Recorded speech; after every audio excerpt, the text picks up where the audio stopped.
Hey there, welcome to part 2 of Below. Quick summary of what has happened earlier on. So we're back in the story in the world where Anne has been released just out of the hospital. A lot of things have happened, especially about the doves. There was an attack at Aiden's school, and that led from one thing to another. And yeah, basically, we're now at the point where we are. Aiden is within Athena. She has a new mentor who is Noam. It's now also official. Donovan stepped back and said, especially as long as Aiden is in this facility, Noam is going to be her mentor. And Noam is Noam. He won't seem like he would care about Aiden much, but he does. Especially once it got even more official that he is the mentor of her, that he is taking care of her schedule and helping her developing a tighter bond to her abilities as an empath. He is still a mystery to her, but bit by bit, I think it's just that the two, I think they will find some sort of way to trust each other. Another thing I need to mention is, I think you've noticed that when Aiden is down in the, I call it hospital medical health wing, they are shells. They are sort of like soldiers. They are mostly outsiders, and they are brainless a-holes. Noam is not really fond of them. Aiden is not really fond of them. I don't think anybody's really fond of them, despite Hurt, because they are like Hurt's hand-selected minions. Basically that. But anyways, as is mentioned, Noam is training Aiden, also tells her about the torch, which is like sort of like cult. Chance was a quote unquote master, and yeah, things are pretty messed up and intense when it comes to the training of empaths, when it comes to the torch, and that also explains a lot about Cole. Noam gives Aiden also a journal which he never used, and he said, hey, you might have a better use than I do. P.S. Noam also told Aiden that it is okay for her to tell Cole, like, to give Cole the words for something which happened to him, because he doesn't have the words for it. For him, right now, probably because he doesn't know it. The things Torch has done, I mean, to some degree, he possibly knows that it was wrong, but it's like he doesn't have the words to express it, and that it was basically abuse and torture. I think that Aiden is going to give Cole exactly those words, and it is up to Cole what he does with that information then. Honestly, yeah. People can give you the words for what you've been searching, but what you do with that is absolutely up to you. Another thing, what happens here is you get more snippets of Cole's thoughts. I am not sure, I don't know if I mentioned that in part 1, but I am not sure if those are like from before he sends Aiden away and that is why he knows it, or if it is still mid-mission while he is away from Aiden. I don't know, but what I can say about his thoughts is that you just know that Cole is caring so fucking much about Aiden, even though they are far away and they cannot have a conversation within their minds while they are so far away, especially that the HQ is basically like a little, how we call it in German, a bunker, where you have like nerve. I think the same way it works also with telepathy. They have basically no signals to each other. But that they still try to have a conversation even though they're so far away. It is so precious and important, I think. Another thing which I was surprised, even like I've read this book before. I did. But the thing is, I'm sitting here and be like, oh yeah, that happened. This is the great thing about rereading books. Donovan is back. I forgot that he is coming back basically, and he's coming back with sadly rather bad-ish news, and that is coming with, let's say, a significant loss on Aiden's side. This also has an impact that when Katz is driving Aiden to, like, not mad, but he is driving her mad, but is pushing her, pushing. It helps Aiden because Aiden has still broken shields. It helps her to shield again, but it is a really bad timing because Kaz doesn't know that. He doesn't know that's something that she got information about something, and especially about that. And it is not Aiden's fault. For one thing, Aiden didn't know that Katz is having that, but Katz is living also. I'm not sure if it is epilepsy, but in this moment, like shortly after that, is like one by one, Katz is having a seizure, and it is after like Donovan is sharing memories about like once Katz has kind of calmed down again and is just resting on Donovan. The thing is, Katz and Donovan met and both been at war places and missions, and that one time it had a very, very, very harsh, like both Donovan and Katz left that not totally unharmed, but Katz got most of it. And due to that, I think if I interpret it correctly, the entire thing with epilepsy and seizures happened or worsened for Katz, and this is why he lives with that since that day. Despite those sad things, it's also a story where Katz and Donovan got to know each other, and their little romance started basically. They've been together for a long time. Later on, because Katz after seizures, and that is only what, like, I don't know, this is something I only read or heard about. I don't know, I don't live with epilepsy myself. But what I heard, it is really, really, really, because all your muscles are involved, or like a major amount of your muscles are involved when you get seizures. It's you go into a state where you get super tired, you might even sleep, you lose consciousness.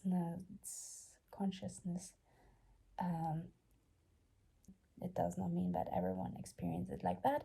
I don't know, but it's just what my information status is like. But again, Katz is super fatigued and he's going to rest, and Aiden is giving Donovan and Katz some moments of privacy. What we shouldn't forget is, like, soon after, I don't know if it is still within the same day or just a little bit later, like another day, it's Aiden's birthday, and Aiden I think she is not used to celebrating her birthday, and yeah, so the squad, I call them, so Estelle and all the other trainees basically surprise her with a birthday party in celebration for her, and they have a little bit of celebration. Aiden is enjoying it as much as she can, despite all the sad news she's gotten. Oh, like, yeah, despite all that, she's still trying to have a good time and really not trying to ruin it for anybody else just because things are not lining up nicely for her right now. It doesn't mean that everyone needs to yeah, feel her emotions, if this makes sense. I don't know, it is just like when somebody is like in a bad mood and they just don't want to put everyone down just because they are in a bad mood, and Aiden is basically the same way. Yeah, so they celebrate, but and the problem about it is the joy isn't lasting long, especially like the next day, because or a couple of hours later, because they didn't get so much sleep. There are bad news. Wyatt, he's missing. He wanted to tell Aiden something, but never got a chance to do it, because the next day he is found in the reservoir and he drowned. It might have been that he hasn't drowned, but was it was just make people believe that he drowned. Hi, welcome to the final part, finally, to below. It's the last part we're going to talk through. I'm so sorry that the video basically took forever, or that I just generally took forever. As I mentioned, it's been a lot going on. It's been very chaotic, as you've seen possibly, and this is out, and I have my final copy there too, like my copy for of the final part of the series, and I'm looking forward to dive into it. But for now, we are talking about the last bits of below. I still don't know what to say. I don't want to spoil anybody, but there is. Oh my gosh. We get sweet moments with Aiden and Cole, but those sweet moments are so short in comparison to what we had maybe in Traces. And we see how strange this entire thing is, and how strange the entire organization is, basically. We get lots of more moments with Sam and Gracie, and of course Noam. Oh gosh, we love Noam. We get just a sliver of Donovan, but I'm so happy still to see him here. We see much more of Aiden's growth, and it's incredible how much Aiden grows within this entire book, I must say. But especially now in the last part, you just notice how much more responsibility Aiden takes, especially when it comes to the health wing. I say wing because I don't know the correct term for it right now again. But because Gracie is super dear to her, and Gracie is like, I don't know, to Gracie, Aiden is the only familiar face, and I think this is very important. We also have other characters like Maria and Sam. Oh gosh, we love Sam. And there is also a little bit of sad things going on. That was possibly the end of part 2, but I don't remember it anymore because it's been a while. I'm so sorry, I'm a little bit out of the loop. There's been sad things happening, but there's been happy things happening, whereas I cannot find the words to describe what has happened, because it is a story on its own, and we get lots of more light on what is happening to empaths, or to about Tyler, because apparently Tyler, no, not apparently, but Tyler is also an empath, but he goes through a totally different training than Aiden does, and we see what it does to him. And I don't know, we generally get to know more about what what Athena is doing with empaths, how it is not good. And at the end of it, we basically get revealed not exactly what the plan is, because I think this is what we will learn more in Ambers, but we get to know, okay, there are more bad people than we at first anticipated, and it's not about Torch, I think. I mean, Torch, the cult, I call it like that, is also dangerous. It has its influence on Cole, and we see him fighting. We see that Hurt is his name, is having other plans. And at below is really making you think, what is the worst evil, if there is? At this point, we don't know what is worse, Athena, or better said, people within Athena, or if it is Torch. Don't treat the, especially empaths, very well. My guess is that maybe one person or people within Athena, the bad guys within Athena, are doing co-op stuff with Torch. I think that is a Torch. I don't know if it is called Torch, but I think you know what I mean. Like the guy who adopted Cole, not a great guy. Absolutely not. He's absolutely trash. I'm rambling. I'm sorry for rambling. It is late and I'm tired and I try to get everything together, but it's not easy. So much to telling you about this book without spoiling you, and it is really hard, but I really loved it. I know, so I've been talking with Sophie about it a lot, and Sophie's like, I know, this is like the middle book of a series, and the middle books usually get a little bit of a dent when it comes to series, while like the first one and the last one is like possibly more polished, and I'm just like, I love it nonetheless. It is the glue which sticks 1 and 2 together, so it is a little rough. I know that, I know, but to me, I think it is perfect the way it is. It's the roughness of this book, roughness, and I don't mean in the writing, but the story itself just got rough. And I'm so looking forward to Embers, because as far as I know, we get a little bit more POV of Cole. I mean, we got more insight into his head through this book. We did. But Sophie told me that there's more of Cole in the next book, because we didn't get that much in here, but I think you still got quite a share of his mind, literally. Literally, wait.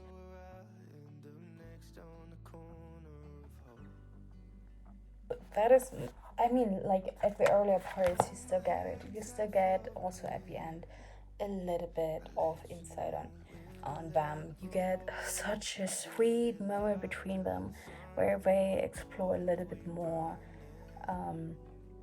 of closeness. It's super important for the both of them, because they've been apart for so long, and Aiden has been practicing and looking after Gracie and Maria and Sam, and I'm looking so forward to Ambers, because we finally get more of moments with Aiden and Cole, and it is a rewarding ending. It's going to be a rewarding ending, and I am looking forward to the definition of Sophie's rewarding endings. I'm still not over the fact that this trilogy comes to an end. That is a promise I will keep, because these books gave me so much. They gave me so much. They helped me explore so much about myself. I cannot thank them enough for writing that beautiful trilogy. And I'm happy that the books are out, but I'm also a little sad that the books are out, because it's like, I know it's been just a few years. I know Sophie now and the series, but when something gives you so much, it's still hard to realize that, yeah, it's over. I could cry now. I could cry. Hey Sophie, if you see this, please, I hope you're alright. I hope you're not too hard on yourself, because I'm looking forward to Embers. I'm pretty sure I will love Embers as much as I love Traces and Below. And less sorted, probably.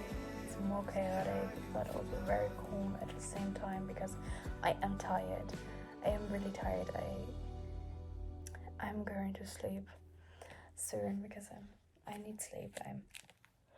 Anyways, I'm so happy you guys joined in, or that you watch those videos. I just hope you will share with me the parts you've loved, your favorite quotes, your favorite scenes. Maybe you can even add the page numbers if you find them, or just try to describe them if you don't know exactly when something was, because yeah, so do I don't always get everything together. But I'm so happy you've been here with me on this journey. The next time I do a readathon, well, I try to do better in schedules, and just hope that nothing comes in the way. Yeah, maybe I see you next time when I do something like that. It was my pleasure. Maybe one day I would pick up this entire thing again, do it again, more organized, maybe with more notes. Maybe I will just put it into one compact video for one book. Anyways, I see you on the other side, which is Instagram for me. I don't know what it is for you, but I wish you all a good night. I hope you have a good day, a great evening, a great morning, whenever you watch it. Thanks again. Thanks again for joining. Bye bye. The moment you leave, I feel down again. I talk to